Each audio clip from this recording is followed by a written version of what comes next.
Hey guys, welcome back to the Ghost and Friends YouTube channel. And a little announcement just right off the bat. I don't know why there's a K-State logo up here. That was not intentional. There we go. Just right off the bat, little news. Ghost and Friends will be rebranding. That'll be announced Monday. We will have a new everything. We'll have a new name. We'll have a new logos. We'll have something a little tailored, more tailored towards sports and talking, ball. When you see Ghost and Friends, in my opinion, it just doesn't scream off the top of top of the head. Doesn't scream sports. So while I'm very grateful for everyone that's helped me decide and stick with Ghost and Friends for a while, we will be moving on just a week down the line. I do like K State. I will say that, and that was from a show from like over a year ago. So kind of crazy that popped up. Thanks for being here, guys. Going to talk a little Texas football really, really quickly, and then let you guys enjoy the rest of your day. So, again, y'all, I talked last week. I kind of had a let's just relax message to our fan base. Let's just calm down. Everybody breathe. It's going to be okay. Ohio State was a really good defense. Matt Patricia had a pretty good plan. Sark had a good plan as well. We left yards and points on the board, but we're not talking Ohio State. We're talking San Jose State.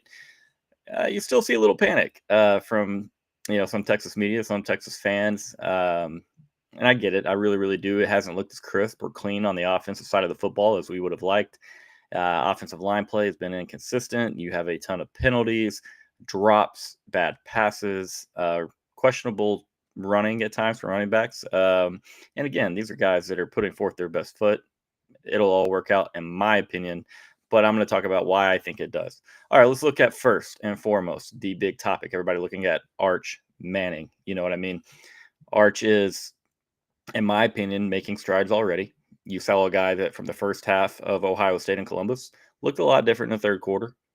I've talked about how that last drive he got sped back up a little bit, and we saw some of the bad mechanics. We saw some of the bad decisions, that we saw back in the first half of that game.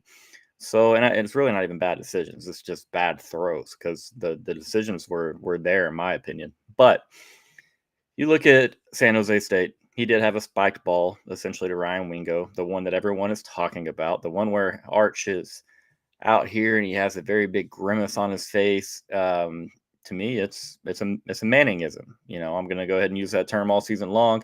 You remember Uncle Eli, you remember Uncle Peyton. Not everything was pretty with those guys. Didn't mean they were hurt. Didn't mean they were injured. You saw Arch after the grimace throw a ball downfield over 60 yards on the move. You saw Arch again overthrow Ryan Wingo on the move, rolling to his left there in the north end zone. Hurt players don't do that. Okay, so let's not make excuses for the guy. He's not hurt. All right, I understand, and his name is going to bring a lot of attention. His name is going to bring a lot of clicks, a lot of views. So you're going to get that, not from just Texas media, but from outside of it, all college football media. We've heard, Brooks Austin, the YouTube film guy, talking about it. We've seen everybody chime in on, oh, this doesn't look right. Oh, Arch might be hurt. Arch is not hurt. I'm sorry, he's not hurt. Those faces, that's who he is. We've talked about it before. It's Arch Manning. All right. I don't think the injury stuff is worth talking about, so I'm going to wrap it up with that. But in my opinion, it's either like we're coping for bad play, okay, or we just want clicks and attention. It's one of the two. And so I don't think he's hurt. I think his growth is, in my opinion, online. Definitely didn't see anything from the San Jose State game other than a one real bad decision where he threw the ball into coverage while the pocket kind of swallowed him up a little bit and he couldn't kind of break free. That's where he threw it up for grabs. San Jose State came down with it, ran it back to midfield. Yeah, you don't want to see that. But in my opinion, outside of that, really solid performance. We've talked about Arch and the affinity for the hero play to be, to make the play on every snap. So he's still, you can tell he's internally battling that just a little bit. But in my opinion, Arch made really good strides. There's a couple balls that were dropped. he looked pretty dang good on the run. That's in my opinion when Arch is playing his best football was when it's somewhat of a backyard style football, somewhat broken down, and Arch has the ability to do what he did in high school at Newman and just run out of pockets, throw on the move. And we saw some really damn good throws on Saturday out of Arch Manning in that scenario. And so let's relax again. I still think we're going to see some mistakes. I will reiterate. I predicted 9 interceptions for this young man. He's at 2 through 2 games. Um, I only bring that up to say I expect there to be a few mistakes along the way. I really do. Sarkisian's offense, yeah, he's in year 3 of it. He hasn't been on the field for 3 years. Okay, it's not the veer and shoot. There are more complexities to Steve Sarkisian's offense than there is to your standard college offense. And again, this isn't coping; it's just facts. And this part of why I expected to be a little bit of growing pains. But when you have a Paul Feinbaum and everybody else and their mom screaming that Archie is the greatest thing ever, this is why we're in the spot that we're in. Okay, so I'm ignoring national media. I'm trusting the Texas and Arch Manning, Sarkisian, the growth that I see. I think that it's competent enough to be right there atop the SEC by the time that, as long as that growth continues, by the time that SEC football gets here. So again, just reiterating, a lot of confidence in Arch Manning, a lot of confidence in his legs. Would love to see a few more designed runs. You don't want to see that 18 times like you saw with Oklahoma and Michigan on an every week basis. Okay, there's going to be a spot where we need Arch Manning to probably tote the ball 10, 12, 15 times in a ball game this year to win it. Maybe it's in Athens, Georgia. Maybe it's Red River. But you're not going to see that weekly. Brent Venables even alluded to it, like, hey, that's not the plan week in and week out for John Mateer. Okay, so, and we'll get to Oklahoma, Michigan a little bit later. Also, I will be doing an Inside Texas live show tonight, 7 o'clock over on the Inside Texas YouTube channel. Will also be streamed for Facebook and Twitter.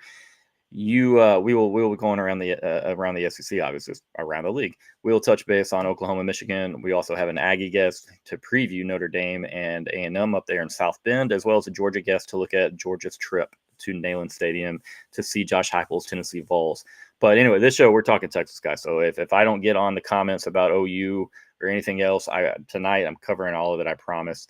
But let's go to we talked to Arch. Well, let's talk Ryan Wingo. All right, Ryan Wingo is pressing. It's okay to say it. It happens to a lot of people. My 12-year-old daughter presses on the volleyball court often. We battle it. We talk about it. There will be a time this year, hopefully this week with UTEP, where Ryan Wingo absolutely goes bonkers. I mean, this guy is a fantastic athlete. We see that. We see the raw potential. We see what he looks like running and blocking for his friend Parker Livingston on the touchdown. I mean, he's the best athlete on the football field almost every time that he steps on it. Now, it's still a little bit raw as far as running routes, as far as how he catches a football, just the nuances of the wide receiver position. And again, my friends over at Inside Texas have screamed and proclaimed that he is as hardworking as anybody is in the program, and that eventually it should just click. It should just fall into place.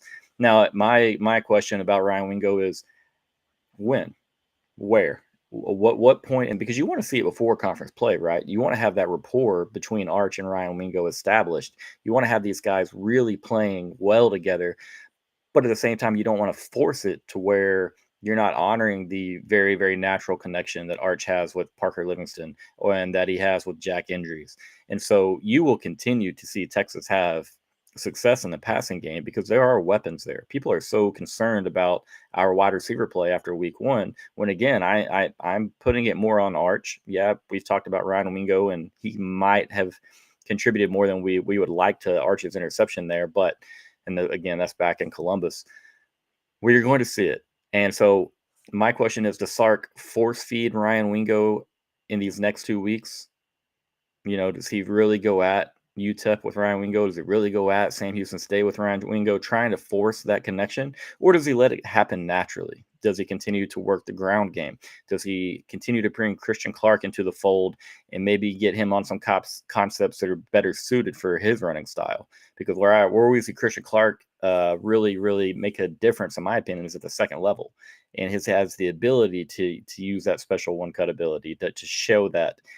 That is what I love about Christian Clark. That is where, to me, when I look at a Bijan Robinson, it's so weird saying his name correctly now. I've been saying Bijan for my whole life. Sorry, Bijan. But that, to me, is where he is somewhat similar. He is not, obviously, Bijan Robinson. Very few are. But he is somewhat similar as far as explosiveness. His ability to make one cut and pick up an extra 10, 15 yards before a safety can run him down. And that's where I would still like to see, a little bit more. Will Trey Weisner play this week? You have a lot of people that you still have to get reps, that you still have to work into the offense, find the concepts that work best through the air and on the ground. So does Texas force it with Ryan Wingo this week? Do they go overboard trying to get him the ball, or did they just let it happen naturally? And I'm honestly okay with either. Okay, because the defense isn't going to concede very much. I think we're whatever you have. Is going to work this week. This is a game where everybody starts to feel good. I don't care if we force feed the ball to Ryan Wingo, but I would like to see a lot of stuff underneath, get that comfortable, see the ball into the hands, and then maybe we take our shots with him, because the shots that we've taken to Ryan Wingo really just haven't been open. They haven't been great reads. You look at the slot post he ran in Ohio State, double cover that Arch Manning threw. We had DeAndre Moore, down the left sideline there for probably 15, 20 or more yards. And you look at the deep ball he threw last week, bad timing on the throw, not the proper read either. So again, you can tell that there is a concerted effort. Like, hey, we got to get one involved. He is too good of an athlete not to have the ball in his hands. But should we prepare ourselves for the potential that, hey, maybe this is Parker Livingston as wide receiver one? Maybe this is the matchup that we need to hunt down week in, week out, Arch and Parker. But again, you have to know that defenses will adjust. There's very good coordinators and athletes in the SEC. We're going to need all of our weapons. We are going to need DeAndre Moore. We are going to need Ryan Wingo. But we have to feel great about what we've seen from Arch and Parker, Arch and Jack Andrews. Those are solid connections. Jack Andrews came over from Cal and immediately has a great rapport with Arch. That is going to be a big deal because Jack can run all the routes. We've seen him run wheel routes. We've seen him be very willing in the blocking department. He can run up the seams. Jack Andrews is going to be a massive weapon. Turnovers are going to happen. Sorry, I haven't been on the comments more. Turnovers are going to happen, man. Great comment, Vic. Arch has a gunslinger. He's going to take his shots. We didn't really push the ball much downfield in the first game. Saw that more here in the second game. And what is that going to do? Okay, that's going to alleviate some of the pressure in the middle on this running game. It should open up a little more room, because Matt Patricia had no respect for the Texas ground game. He took the top off of our offense, and I said, I dare you to make proper decisions underneath and to run the ball with success and sustain drives to put up points. And we didn't do that. We moved the football, but we didn't put up the points. And so, yeah, you're going to have turnovers. The route running is a bit consistent or inconsistent. You know what I mean? Like, I will say that. To me, it's almost like he's moving too fast.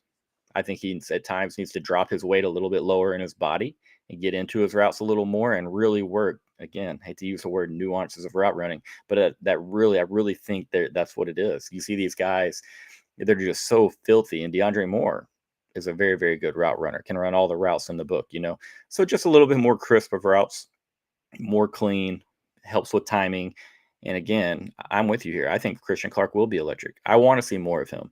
It is not me hating it's not me hating Jared Gibson or Trey Weisner or Cedric Baxter.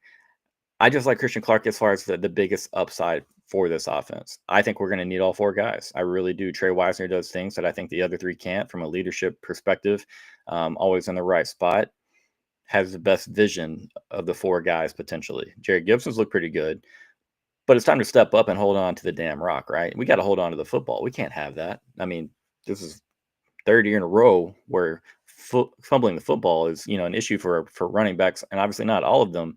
But we just got to protect the football, man. And again, the O-line has to help them.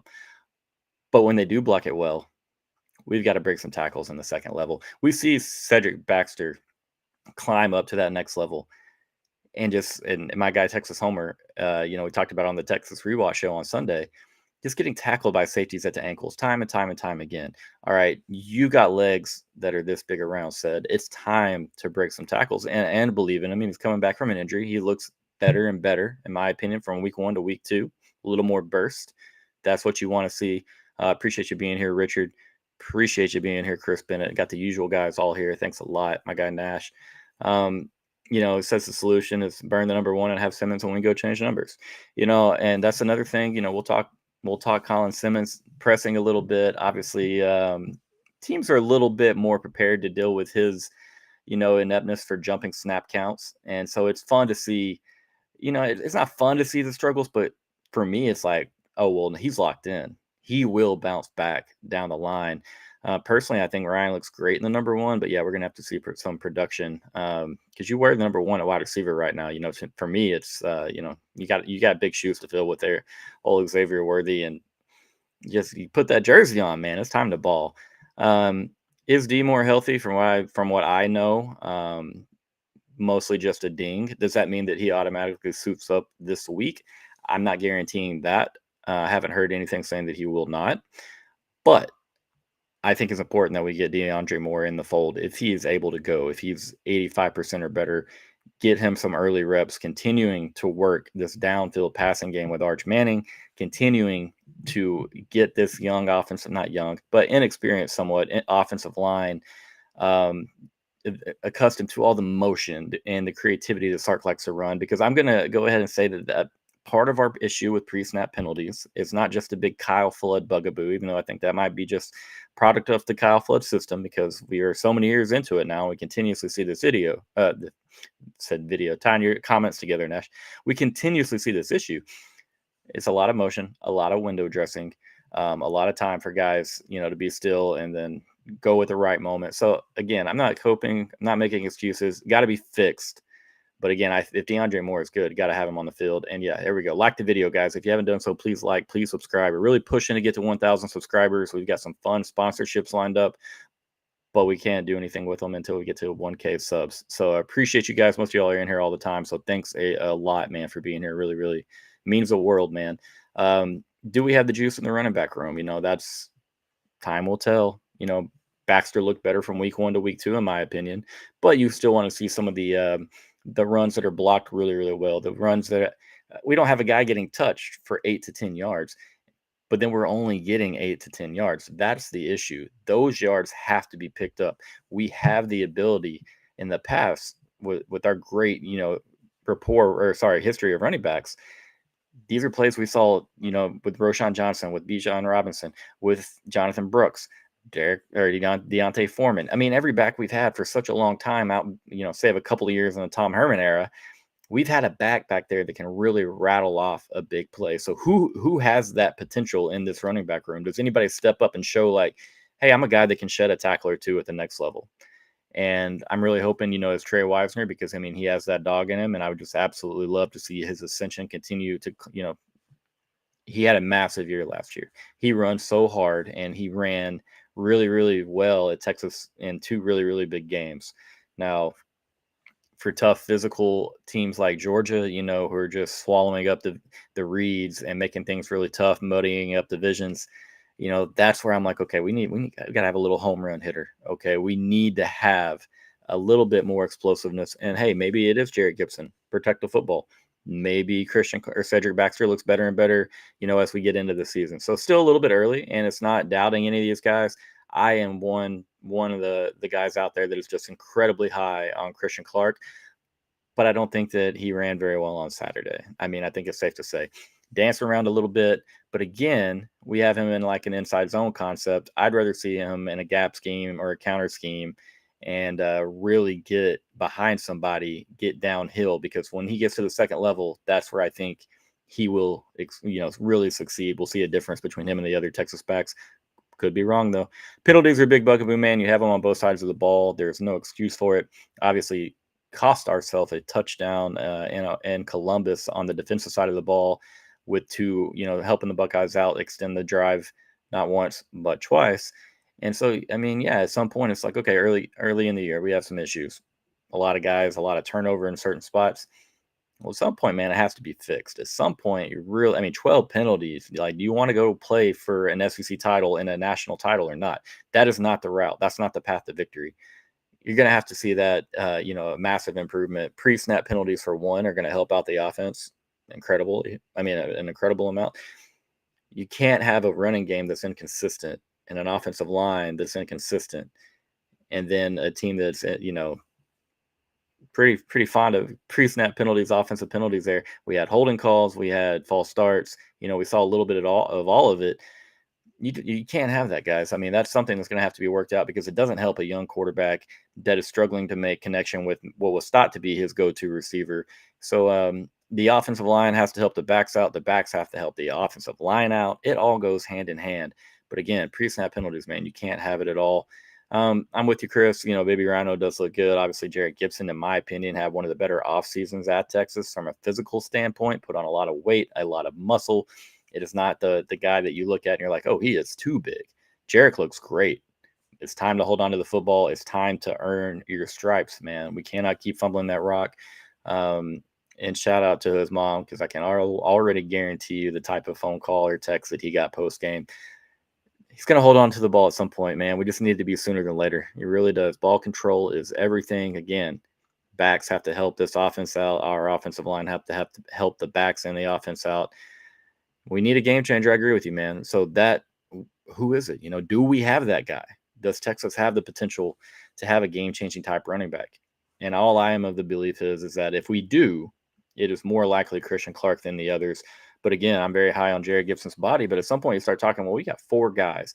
How do we get confidence built with Jared Gibson, with Christian Clark, even with the Cedric Baxter, who hasn't been on the field? It wasn't on the field last year. How do you get that confidence back? How do you insert it into the young guys while helping this offensive line have the best chance to succeed, helping Steve Sarkisian and Kyle Flood as play callers put yourself in the best spot?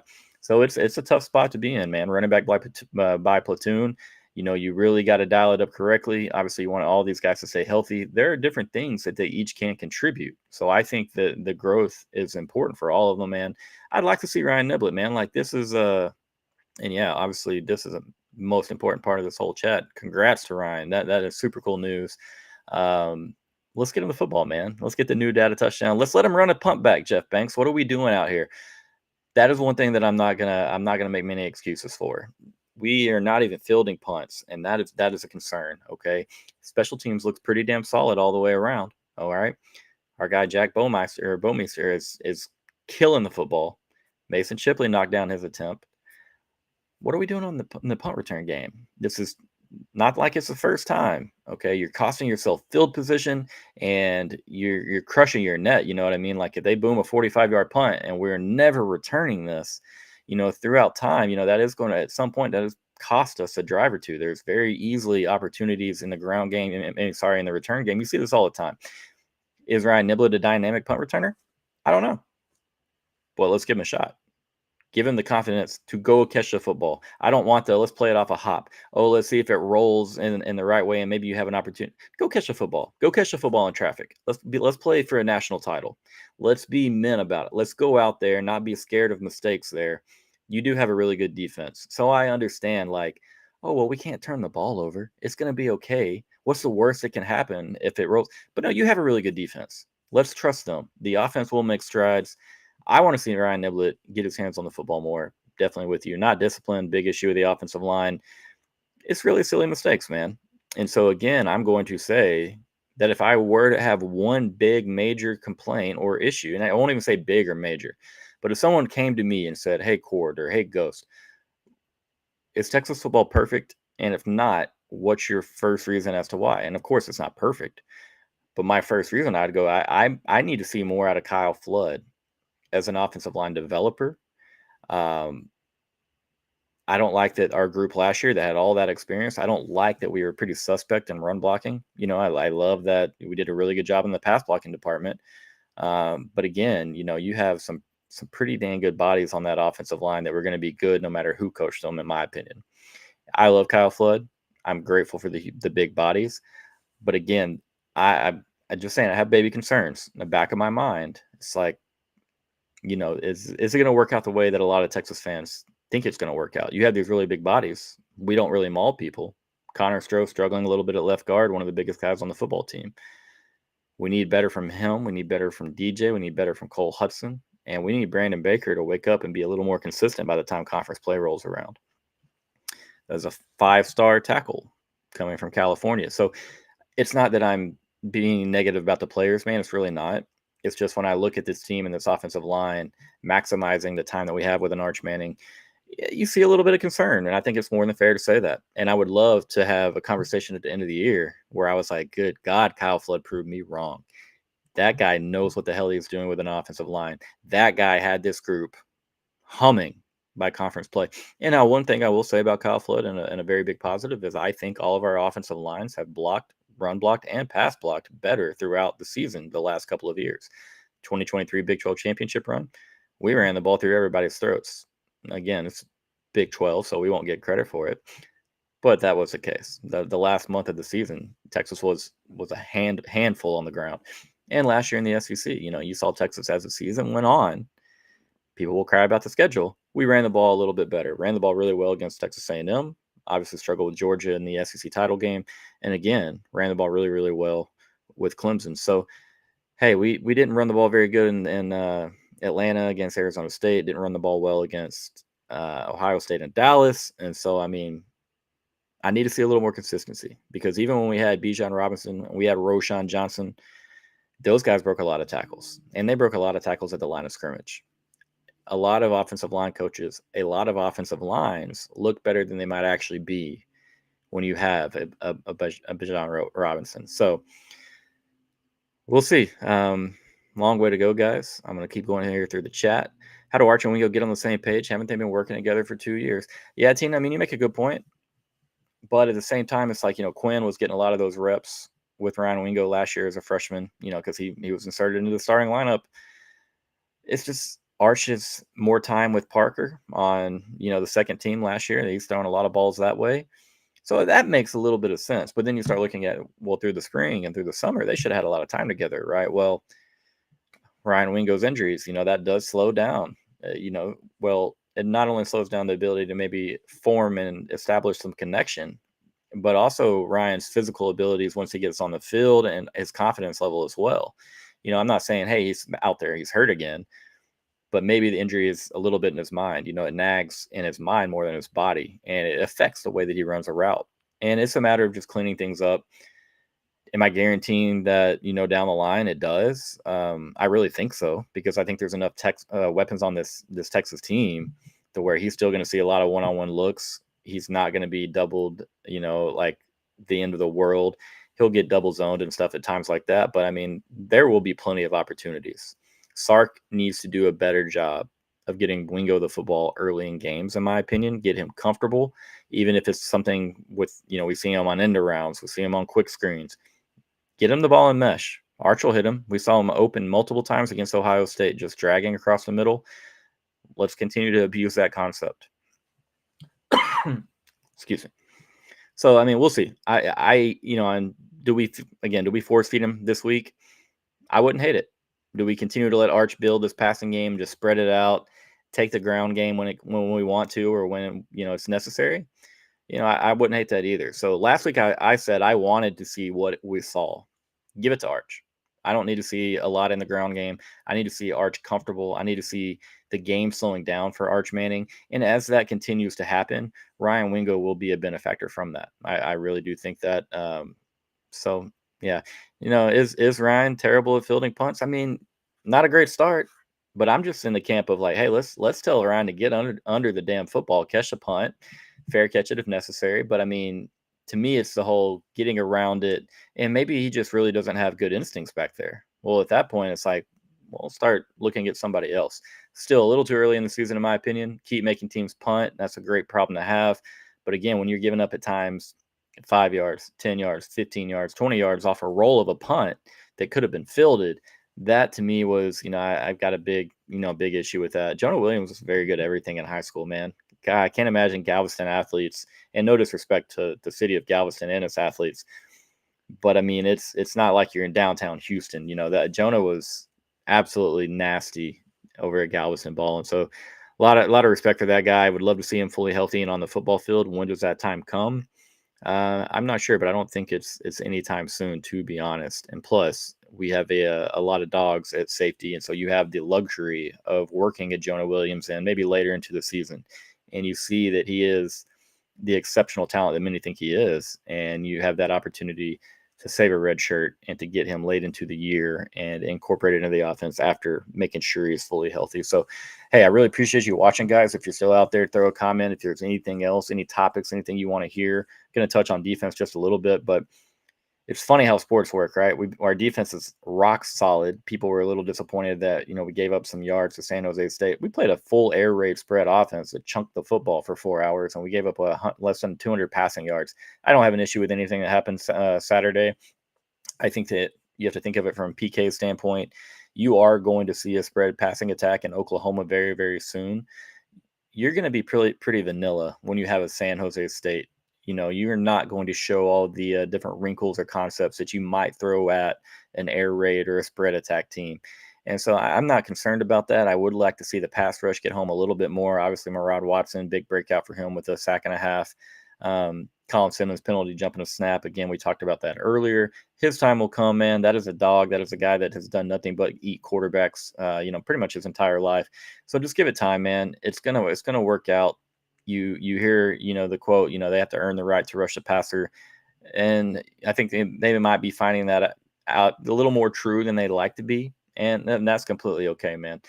This defense is really damn good. You look at the back end, the secondary, you have emergence of Grayson Littleton. That's huge. You have Jelani McDonald in the back end showing that he can hang around with, with like the likes of an Ohio State wide receiving core. That is huge. So a lot of confidence in the secondary. Obviously, the linebacking unit, I have raved about that. The rewatch or the Texas rewatch show on Inside Texas on Sunday. I called it an embarrassment of riches at the linebacker position for Coach Nansen. I mean, Anthony Hill hasn't played, in my opinion, the best football of his career through the first two games, but the trend line is good. Much better week 2 than week 1, in my opinion. Obviously, opponent matters a little bit, but we'll see Anthony balling. Leona Lafau having a heck of a start to the season. Anthony Smith was the best linebacker on the field Saturday. Trey Moore looks good over there behind Anthony Hill. Brad Spence down at edge had a pretty good game, in my opinion. I'm incredibly high on this defense. Okay.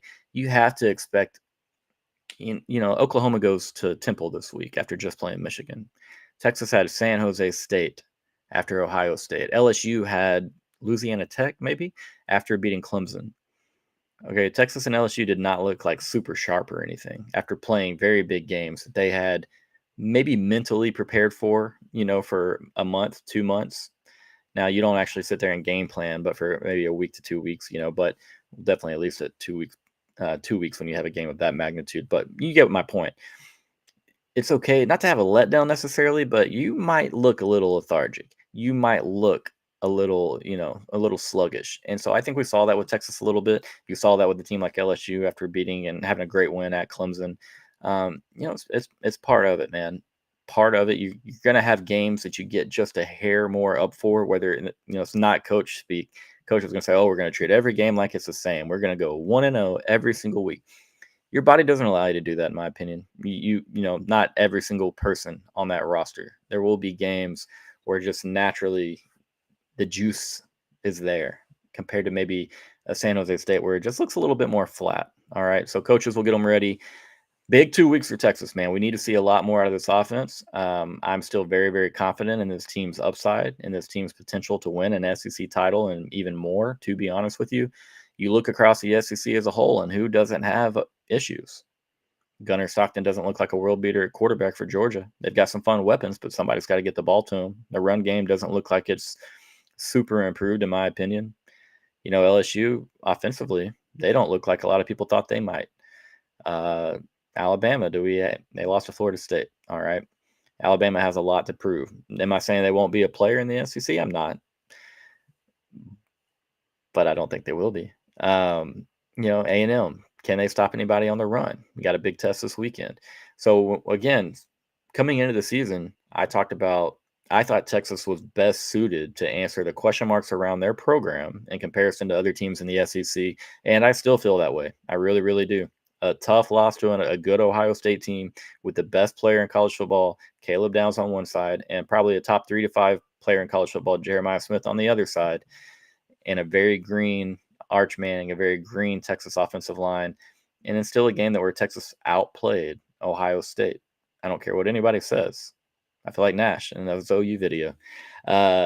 Texas outplayed Ohio State. It's what happened, man. You just didn't. Sorry, I keep moving the computer. You just didn't see the points on the scoreboard. Sorry, I'm trying to get to these other comments down here. All right. But, there we go. There we go. Not like the video. Please like the video.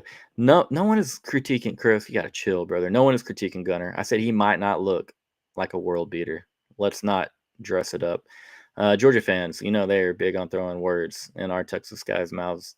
Yeah, Mateer can throw it around. You gotta shout out John Mateer. He can throw it around. He got a big arm. That dude is fun to watch.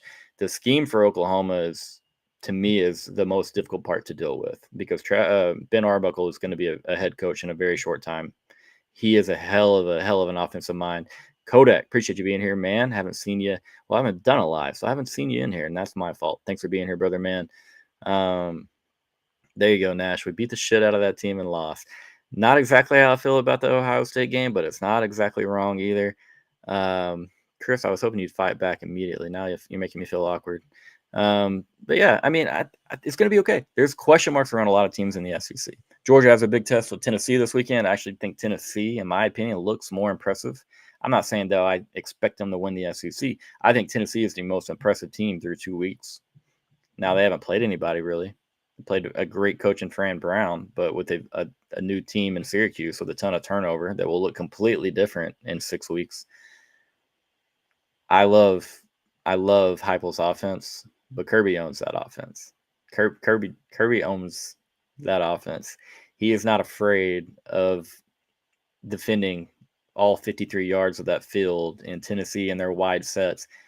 So I'm really curious to see how it works out because I think Joey Aguilar is a big step up at quarterback for Tennessee as far as what they want to do schematically.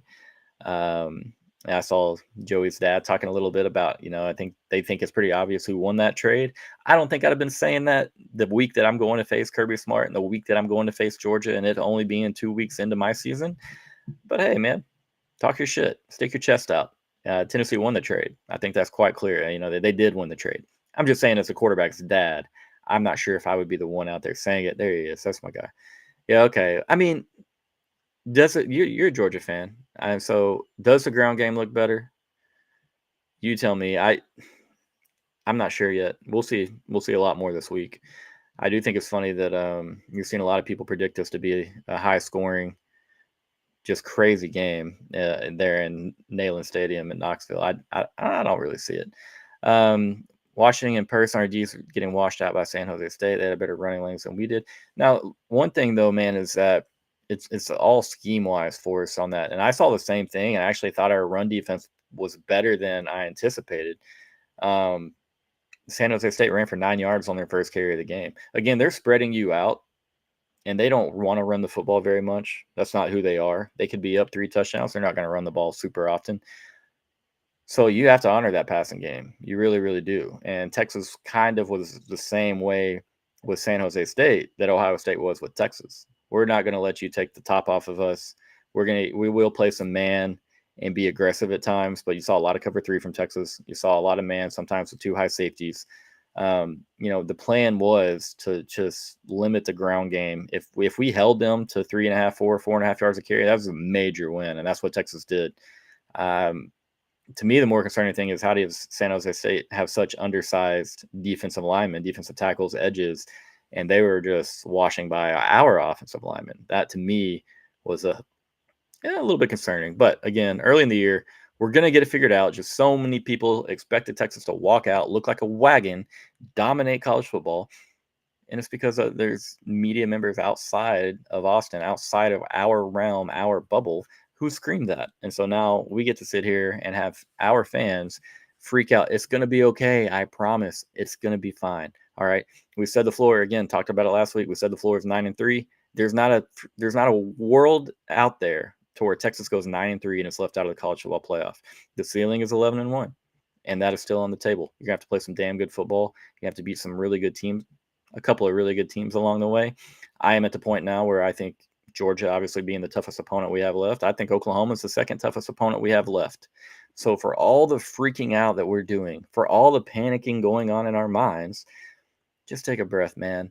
You go to Florida, you find a way to win on the road in the swamp against a coach who's really going to need a win, but he's going to be coming off pretty tough times, in my opinion. They've got LSU, they've got Miami back-to-back weeks before the bye week and getting Texas. You get Oklahoma, a team that We'll see if that offense can move the ball consistently against this defense at Texas. We'll see if Arch Manning can limit mistakes. Sark will have he's excellent. He will have yards and points schemed up against the Sooners. But then after that, guys, we're going to be double-digit favorites for a while, and we are going to have this defense in our back pocket while Arch Manning grows. Just relax. It's going to be all right. We talked about it last week. I didn't want to bring up the whole relaxing again. What's up with Emmett Mosley's injury? This is something that I think he's close to returning. I wouldn't expect to see it this week. I think there may be a small chance that you see Emmett Mosley next week, but the way that they're being so quiet about it, I don't love that, to be honest. And so, maybe my guys at Inside Texas might know a little bit more, but I've not heard anything regarding him playing this week, and so not that it's an injury that's going to keep him out for the entire year. I haven't heard that either. But again, when you have a Parker Livingston, sure does make it a lot easier to fill that role over there. But again, he is such a good possession player. He's a guy that can definitely belong in this for wide receiving, in our rotation. And so I'd love to see him out there. But again, it's pretty quiet out there on the Evan Mosley front. Tennessee could win their first title in 9 years. This is first 2 weeks were very intentional. I mean, I get it. I mean, I'm not saying Georgia was, you don't win the national championship against whoever you played. Who is it? Marshall and whoever else. You don't win a national title there. Texas was never going to win a national title. You could beat Ohio State by 100 points in week 1. You don't win the national title there. These coaches they want their teams to grow. They want their teams to improve, and they want their teams to be better in October than they were in September, better in November than they were in October. And that's one thing you see with a guy like Kirby Smart. There's a lot of Georgia teams thinking back throughout the past where it's like a couple games into the year and you're like, oh, they're not like, they don't look like it so incredible that no one can touch them. And then you see them in a conference game and you're like, oh, they've got things right. They figured out the screen game. The ground game is cooking. All the concepts have been decided. And so, yeah, I'm with you, Chris. You know me. It's going to be really hard for me to pick Tennessee in that game just because of Kirby's ownership of Josh Heupel and that particular system. But I'm pretty high on that Tennessee defense. I'm pretty high on Neyland Stadium being a really tough place to play. And that, to me, is where a game that, if it's on a neutral field, probably taking Georgia 10 out of 10 times here, at least from what we know about these two teams so far. But right now, it's like, I don't know. I like Joey Aguilar a lot at quarterback, but I need to see him against a Kirby Smart defense able to push the ball down the field a little bit because I don't think Tennessee is able to run the ball the way that they're going to, they want to. They have natural built-in advantage with the scheme. It's going to be really hard, in my opinion. If Georgia scores 24 or more, I think that's about the number that I think Tennessee can't get to. Because, you start looking at what Kirby has limited Tennessee to in the past, and that's where I start thinking they don't have the ability to do much more than that with the skill sets that they have on offense. I like Joey Aguilar, but can he take the top off of this Georgia defense? Can he break off? We've seen him break off big chunk runs. Can he do it against the athletes that Georgia will have on that side of the football? Again, we'll be talking about this tonight. Inside Texas, 7 o'clock. I'm going to have Jackson Callaway representing the Aggies. I'm going to have my guy John Smith representing Georgia. We'll go recap Oklahoma's big win at home versus Michigan. We'll talk a little Tennessee, a little Georgia, as well as A&M at Notre Dame. That's going to be a lot of fun tonight. But I really appreciate y'all being here today, guys. I didn't have a live planned, just kind of spur of the moment thing. So thanks for being here. One last thing before I let you go, man. Evil never wins. All right. I don't care how persistent. I don't care how loud. I don't care how it dresses itself. Evil doesn't win. A lot of friends through Twitter that, are very, very positive, very, very good people. When you see news like you see today, you see some of the opposite. You see some of the vile come out. Some of the people come out from the woodworks. And I am not a big political guy. This is not about politics. It's just about human decency and treating people the way that they should be treated, not celebrating things that shouldn't be celebrated. And so just a reminder, man, like love always wins, kindness wins, Jesus wins. At the end of the day, evil it never reigns. And it is incredibly frustrating to see where we are at as a country. But again, I'm grateful for the circle that we have, for the community we have, because I know that you guys are the type of people that are out there praying and working for good is what I'll say. And so I'm grateful for you guys. I'm thankful for y'all. Means the world to me to have your support and to see where we're going together. And so just I had to say that, man. It really bugs me when things like this happen, and to see the reactions, man. It really is tough. So genuinely, from the bottom of my heart, I love you guys. I'll see y'all soon tonight, inside Texas, 7 o'clock. Be there. Let's have some fun. Hook 'em horns and